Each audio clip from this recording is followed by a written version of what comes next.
ನಮಸ್ಕಾರ. ಇಂದಿನ ಈ ಅತ್ಯಂತ ವಿಶೇಷವಾದ ಹಾಗೂ ಪ್ರಶಾಂತವಾದ ವಿಶ್ಲೇಷಣೆಗೆ ಸ್ವಾಗತ.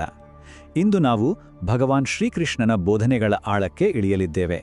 ನಮ್ಮೆಲ್ಲರ ಮನಸ್ಸಿನ ಆಳದಲ್ಲಿ ಅದ್ಭುತವಾದ ಶಕ್ತಿಯೊಂದು ಅಡಗಿದೆ, ಆದರೆ ನಮಗೆ ನಾವೇ ಹಾಕಿಕೊಂಡಿರುವ ಮಿತಿಗಳಿಂದಾಗಿ ನಾವು ಆ ಶಕ್ತಿಯನ್ನು ಗುರುತಿಸುತ್ತಿಲ್ಲ.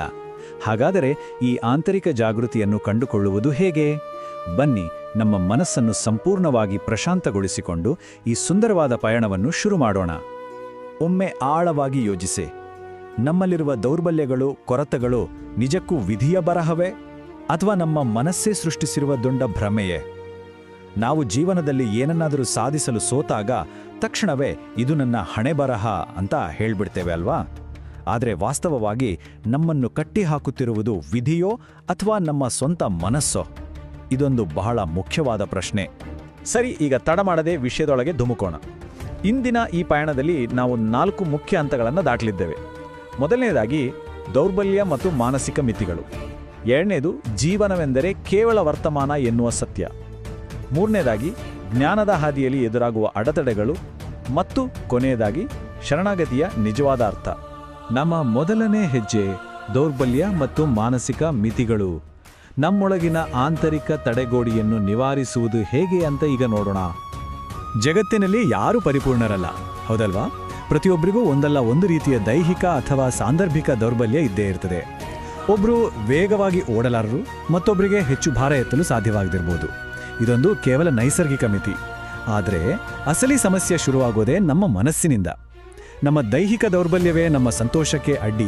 ನಮ್ಮ ಕೈಯಲ್ಲಿ ಏನೂ ಸಾಧಿಸಲು ಸಾಧ್ಯವಿಲ್ಲ ಅಂತ ನಮ್ಮ ಮನಸ್ಸು ಯಾವಾಗ ಒಪ್ಪಿಕೊಳ್ತದೆಯೋ ಆಗ ಅದು ಒಂದು ದೊಡ್ಡ ಮಾನಸಿಕ ಮಿತಿಯಾಗಿ ಬದಲಾಗುತ್ತದೆ, ಮತ್ತು ಆ ಮಿತಿಯೇ ನಮ್ಮ ನಿರಂತರ ದುಃಖಕ್ಕೆ ಕಾರಣವಾಗುತ್ತದೆ.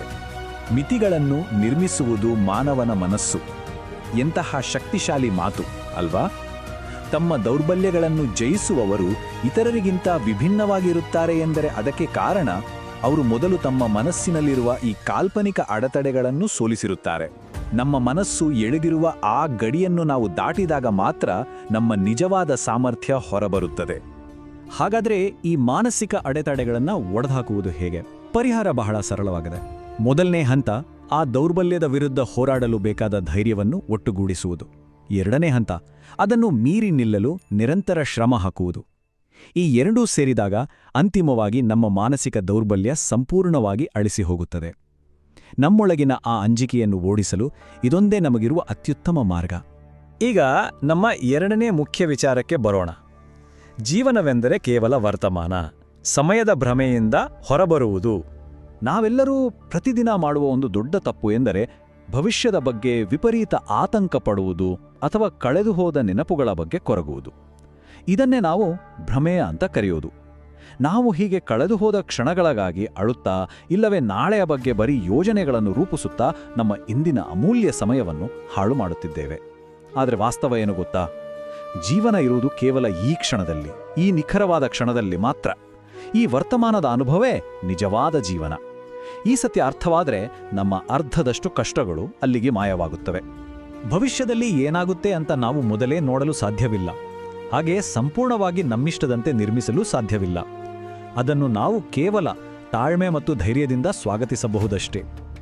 ನಾವು ಈ ಪ್ರಸ್ತುತ ಕ್ಷಣವನ್ನು, ಈ ಈಗ ಎನ್ನುವ ಅದ್ಭುತವನ್ನು ಸಂಪೂರ್ಣವಾಗಿ ಒಪ್ಪಿಕೊಂಡಾಗ ನಮ್ಮ ಮನಸ್ಸು ಅತ್ಯಂತ ಶಾಂತವಾಗುತ್ತದೆ.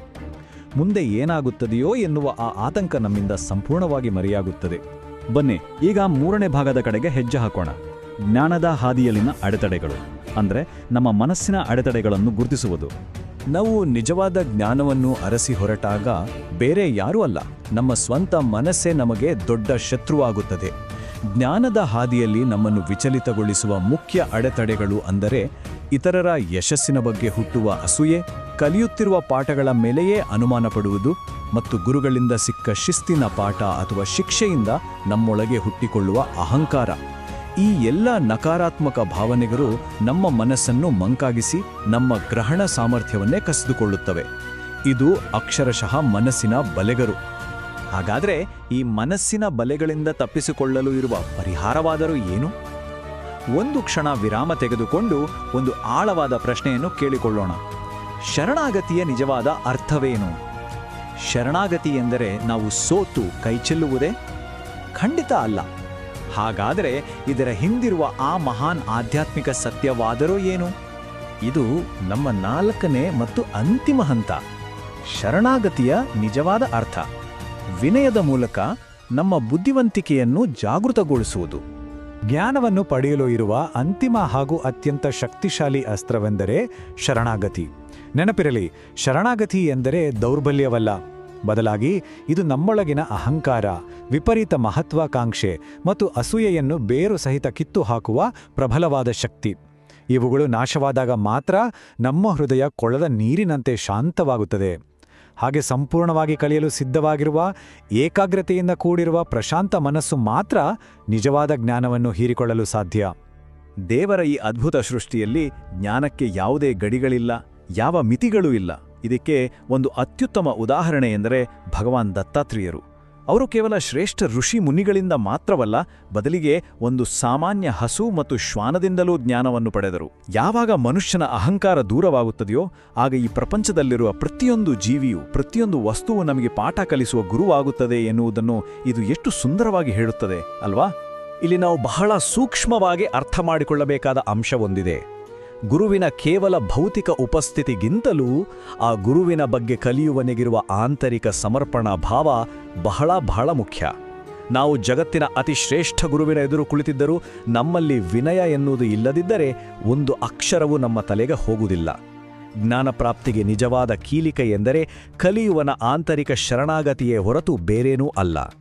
ಈ ಅದ್ಭುತವಾದ ಜ್ಞಾನ ಪಯಣದ ಕೊನೆಯಲ್ಲಿ ಒಂದು ಪ್ರಬಲವಾದ ಪ್ರಶ್ನೆಯನ್ನು ನಮ್ಮ ಮನಸ್ಸಿನಲ್ಲಿ ಉಳಿಸಿಕೊಳ್ಳೋಣ.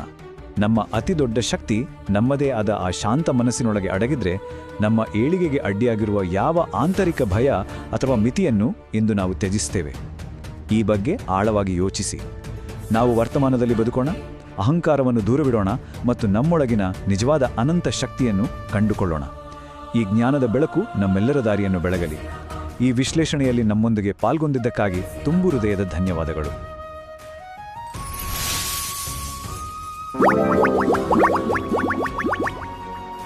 Thank you.